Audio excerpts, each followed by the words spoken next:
It's really good to see you today. We featured your wines, and I have it here, the Carrick Pinot Gris 2018 in our October box, which which I've held on to feature in our Thanksgiving dinner, our belated Thanksgiving dinner with friends this weekend here in Hong Kong. But we'd love to hear more about yourself, your background, and how you became to be the winemaker at Carrick. Sure. So I started my journey with winemaking at the age of 17.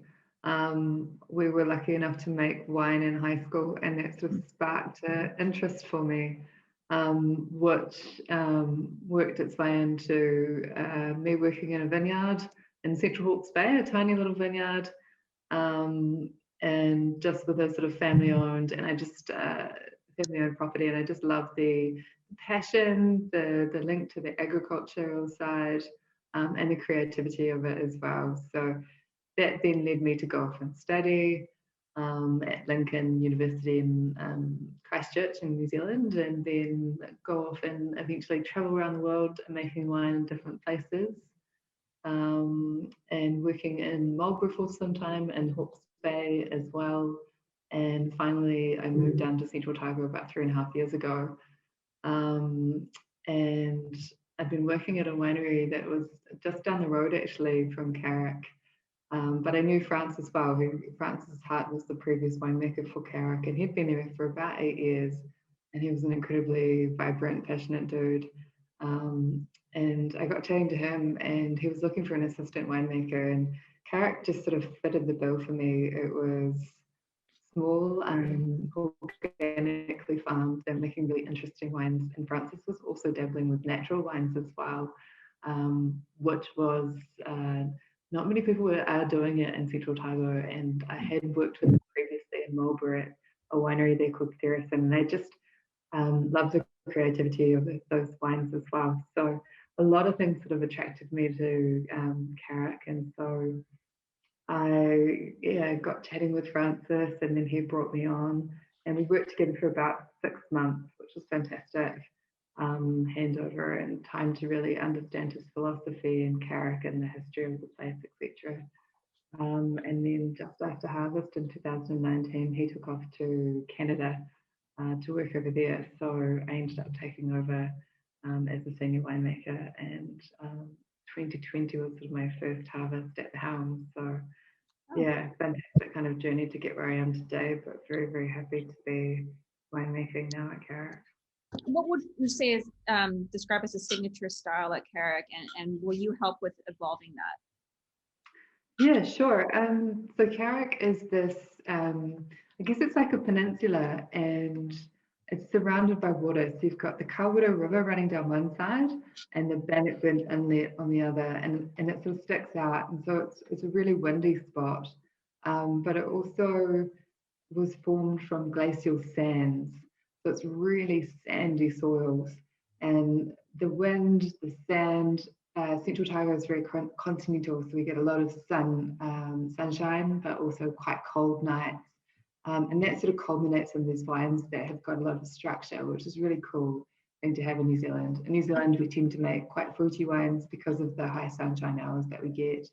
But these wines are very structural as well. So quite high acid wines, naturally beautiful high acid, which lends itself really well to the white wines we're making.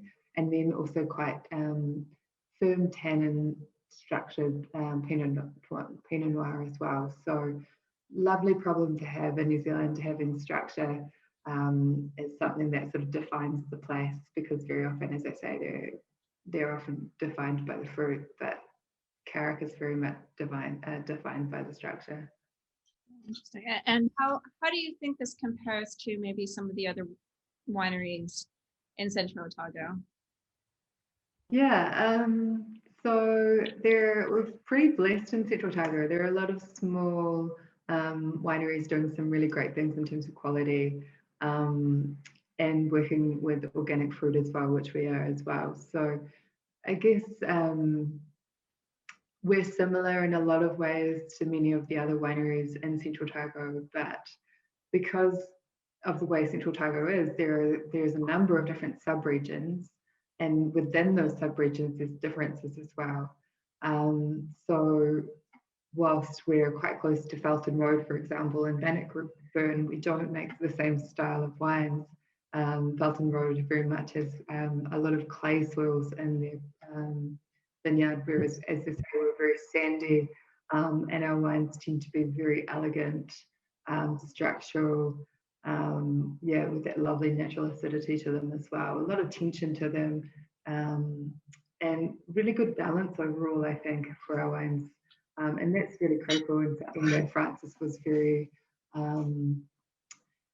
strong on, was making sure the wines were really well balanced between acid and fruit and structure, because they need to go well with food. We have a restaurant in sight, and it's really important that our wines go well with food.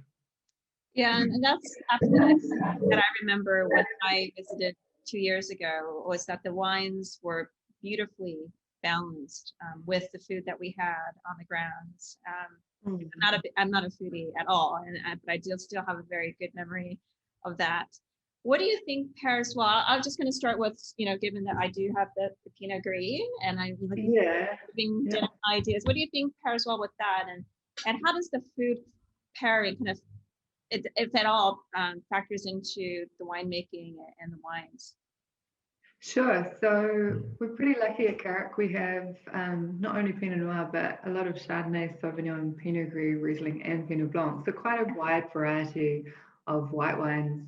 And each kind of has its own place within the range and does suit different foods as well. So the Chardonnay, for instance, is fuller bodied. It goes fantastically with white meats, pasta, that kind of thing. And then the Pinot Gris tends to have a little bit of residual sugar, so it suits well with a little bit more spice, and also a little bit more sort of floral notes and foods as well. So one of my favorite matches for the Carrick Pinot Gris is the like a pear, blue cheese and walnut salad. Pear, you can pick notes of that already in the wine, so it's almost enhancing that. And then the blue cheese, which is quite salty, is a nice contrast of sweetness in the wine. And we do use a little bit of oak in the blend as well. So age about 30 to 40% of the blend in oak, and that just gives a bit more structure and weight to the palate, which means that it works well with food and stronger flavors as well. I was, for a lot of people who aren't familiar with the region, aren't familiar with Central Otago. I mean, here in Hong Kong, I think a lot of people tend to favor old world wines, and especially old world Burgundies. Sure. I hope to be able to feature one of your Pinot Noir soon in one of our upcoming boxes. But how do you think it compares or stacks up to kind of the old world type Burgundies? Sure. So I think if you've been to Burgundy, you'll notice there that the landscape is a lot more subtle and earthy, whereas Central Otago is very vibrant. We have this quite extreme climate. In Bannockburn especially, it's called the heart of the desert, and it is a really dry climate with these like big mountains and lakes, and it's just hot and cold and raw and extreme. Burgundy is much more subtle. You look at the landscape there, and it's quite green and rolling and beautiful, and the weather, I think, isn't as extreme. And I think that reflects itself in the wines. Burgundy to me is much more subtle and complex. It doesn't leap out of its glass as much as Central Otago. Central Otago is a really vibrant style of Pinot Noir. Burgundy also has such a long history of making wines, and they've had years, centuries to really perfect what they're doing and understand their sites really well, and understand what works best to enhance the essence of those sites. And we're such a young winemaking nation, we're still figuring that out. So I think that whilst we're making some cracking wines, we still have, years to kind of perfect it and really hone into what works well on what site and how to enhance that. And then that's another question is vintage variation, right? So there's probably not, you did mention it's probably not nearly as dramatic in terms of the vintage variation as one would have in Burgundy. But I'm just sticking to the Pinot Gris I have here, the 2018. Was there anything special about that year at all? Yeah, that was an incredibly hot vintage. So it was a vintage of extremes as well. We had some really rainy patches, but overall it was a really hot vintage. And it meant that everyone harvested about 2 weeks earlier than normal. In 2018, across the board, you'll see it's a slightly higher alcohol because of that real heat that we experienced. And it wasn't only heat during the day, but it was also hot nights as well. I recall going swimming a lot that summer, and that's usually an indication of how hot a summer is. How do you, in some of your other wines that we haven't got yet to taste, do you have any recommendations, especially when it comes to it? And I don't know how much Asian food, there is Asian food obviously in New Zealand, but any recommendations there that we might kind of look to here in Hong Kong? Sure. So probably Riesling is, I think, always a fantastic wine to have with Asian food. I think the acidity works really well with if you're using sort of fresher lime and mandarin and coriander, those sorts of ingredients, they lend themselves really well to Riesling, sort of accentuating those characters in the wine as well. So I guess it's a like for like. At Carrick, we make 3 different Rieslings. The dry Riesling we do export to Hong Kong as well, and that has a tiny bit of residual sugar in it too, so works well with spicy flavors as well. Yeah, Riesling and Pinot Gris would be sort of my picks out of our range for Asian styles of food. Yeah.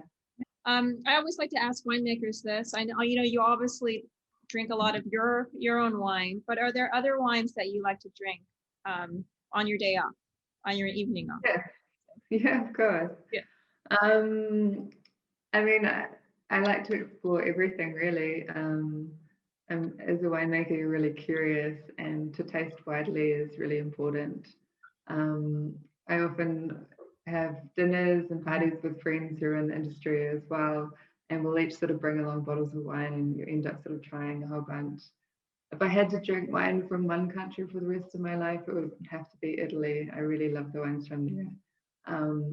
And the structure and the intensity and the fact that there's so many different varieties that are not found anywhere else. It's such an intriguing country to explore. So yeah, but also equally love drinking a beer at the end of the day, making wine and gin and tonic, that kind of thing as well. Yeah. Yeah, I think if you have a chance, come and visit Central Otago. It's the most beautiful place. We have mountains and lakes. There's so much to do. Obviously, amazing wine regions to discover as well. And at Carrick, we have a really beautiful restaurant, as you know, Christina. And it's a fabulous place to go for lunch and relax. So yeah, we just hope we will get to see you soon.